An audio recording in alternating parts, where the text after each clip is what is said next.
Hello, everybody. I know it's been a while, but I was kind of going over some old videos that I've been kind of discussing some weird fansig topics that I did when I first started the channel, um, years ago, and I suck at updating videos, and I realized that. But, one of the segments on my channel was the most popular videos, which I know a lot of channels have that little option that they can put in there. But I was taking a look at it, and a lot of you sick fucks really like the Anatoly Slivko tape reaction. A lot of people commented more on that than they did on anything else, which I can sort of understand, being kind of a crime fanatic myself. I'm not going to say crime junkie, even though that podcast is awesome. But, yeah, it's interesting to see how many people are really interested in that topic and really want to delve more into it. But, there's enough crime stuff on YouTube that I'm probably not going to touch too much more on those subjects. I mean, maybe once in a while, once I really get into something, like, I am planning on visiting the Villisca House in Iowa. I was hoping to do that the last time I was visiting Iowa, but my trip was a little bit more emotionally exhausting than I had hoped. Not that my family was emotionally exhausting, that I actually did visit. They were awesome. My cousin was great. My brother, was so great to see him again. And, my other cousin Kyle, he was great. But during that trip, a few days prior to a trip that I had planned a couple months in advance, my grandmother passed away. She drank herself to death. And, dealing with the whole thing with that, I didn't have I thought I was going to be able to handle it, and then it was just very,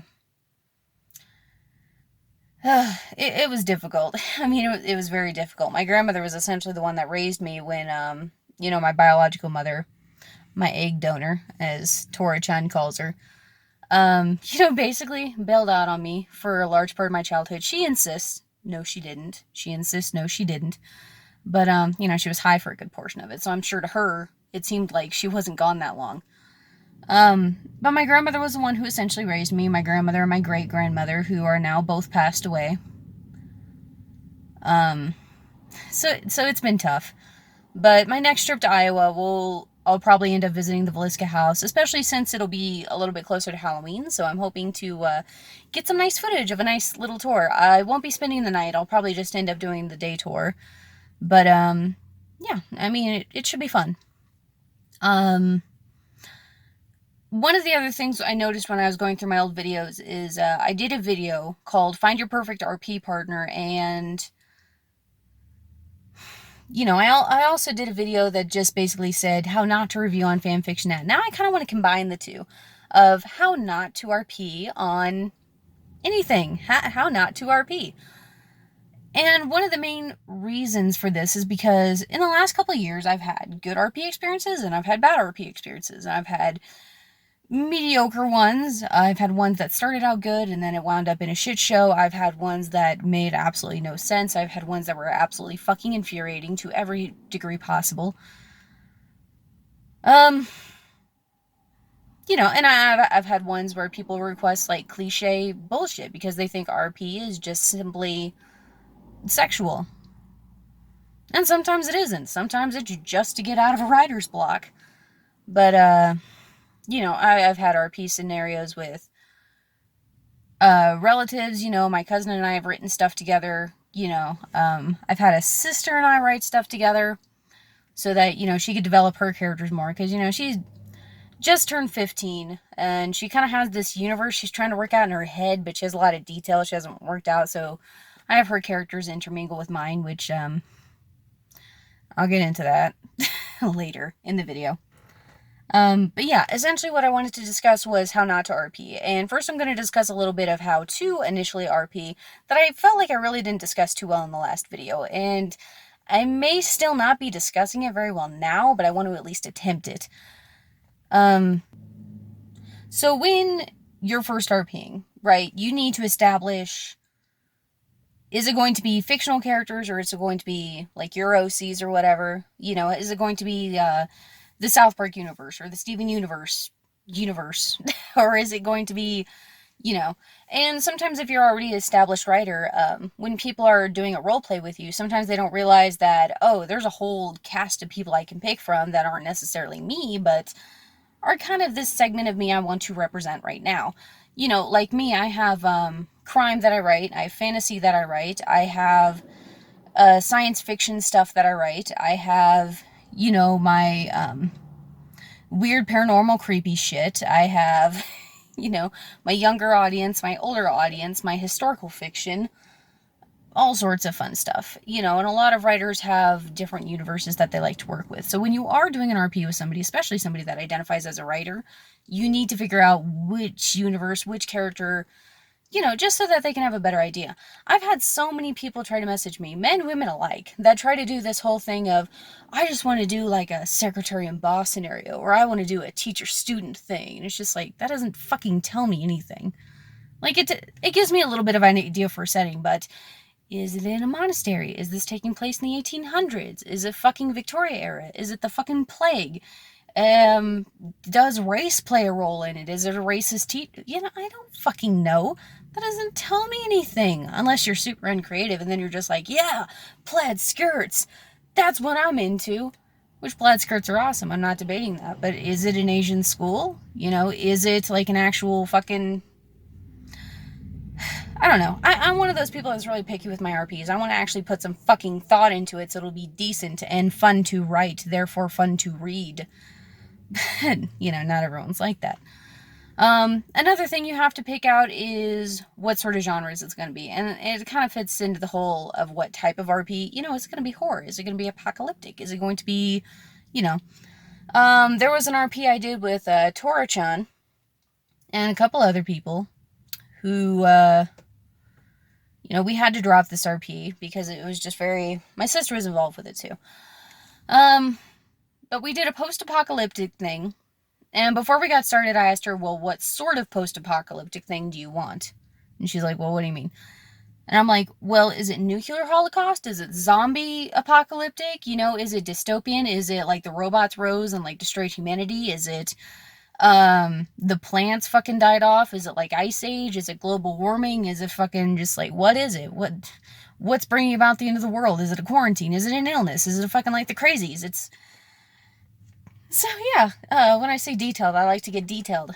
Therefore you can set up the scene properly, decide which characters, how the characters are going to react to that world, and then you can move on. Another problem I get into with people, and this is one of the biggies, is just like, do you want the RP to end or not? And you would think that this is a common question, just like, of course you want the fucking RP to have an end. Every story needs an end. Well, not necessarily. I mean, if you're just going to do an RP for sexual release, I mean, the end is basically when you come, or when they have their little cuddle session after coming, or fucking one of those. Now, if you're doing a really in-depth writing with writers, fellow writers, and you really want to get into detail, and you really want to work with your characters, and you really want to work with this world that you're creating, it's probably not going to have an end. You know, it's most likely going to be, it just keeps going and building and going and going and going. And before you know it, you have like 78 pages, and then you run out of ideas. You know, just because like either everyone's running out of time, they can't do it, or they forgot to do their tag, and then they get back into it, you know. So it's all very, you know.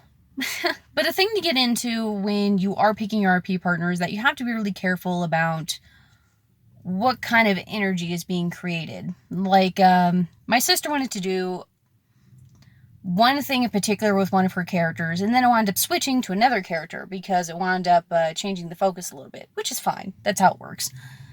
But the way that it was done, and this isn't a blast out against her, I've had this happen a few times with a lot of people over the years, is when you have a lot of characters, and even when it's like your OCs or if it's an established thing, you have your group of people that you kind of play with that you're going to represent. And then they have their group of people that they're going to represent, right?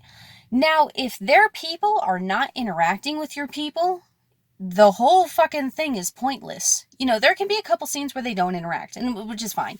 That usually happens in the beginning, or changing scenes, or something to that effect. But if there's like an extended period where they're not interacting with each other, and one person's trying to interact and the other person isn't putting forth any effort to interact, because they think it feels more natural, or because they're lazy, or because of fucking whatever. Like, I've come up with several people have given me excuses of, well, none of your people want to talk to my people, and I won't say who that is. I've also got the excuse of, well, they're not doing that right now, they're doing this right now, and I won't say who that is. I've gotten every fucking excuse in the book. When I've even got up to people or messaged them and been like, hey, I have nothing to fucking work with. And usually what they tell me is, well, why don't you just introduce another character? Like, I don't fucking want to. Like, I know I'm cursing a lot, but that's because I get really fucking upset by the whole thing.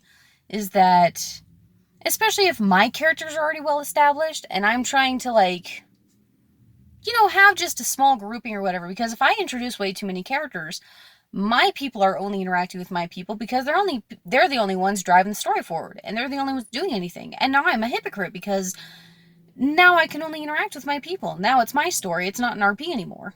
And I'm sure there are a few other writers that have ran into the same problem, and it's very fucking irritating. So, I won't go on too much of a rant. I think 10 minutes is long enough, especially since the average viewer only gets about 2 minutes into my videos. But the main thing I wanted to touch on was, if you're going to get in an RP with somebody you need to establish, is it going to have an end to it? If it is, like, is it just for sexual gratification and then we can be fucking done with it? Is it going to be a cliche scenario where we don't have to put forth a lot of effort, or is it something that we actually want to put a lot of thought into? Is it going to be, what sort of genre is it? Is it going to be post-apocalyptic? Is it going to be horror? Is it going to be romance? Is it going to be, like a rom-com where it's classic romance? You need to establish these things. Are you going to have fictional characters that are already, like, popularized, or are you going to have, like, your own characters? And if you're going to have your own characters, what type of role are they going to be? If they're fictional characters, what type of AU is it going to be?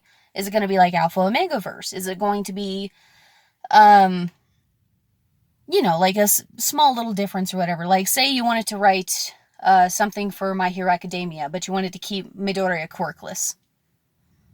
That's a change. So it's all stuff that you kind of have to establish. I keep getting distracted by fucking cars on the road that keep passing me by, and none of them are the car that I'm waiting on. But yeah, just a short little rant video to kind of touch more on, the topic I was discussing a few years ago that I felt like I didn't really do too well in discussing. So yeah, hopefully this video gives you guys a better idea. It was one of the more popular videos, so hopefully it's just kind of a more in-depth thing. If you have any comments or any stories or any experiences that you had with role-playing, please comment it below. I'm actually very interested to hear other people's experiences with it. Anyway, I better get off of here. Stay fansick, you guys. Though before I go, another shameless promotion. My Nether 4 Oceans bracelet. This one's the Everglades. Stay fansick, you guys.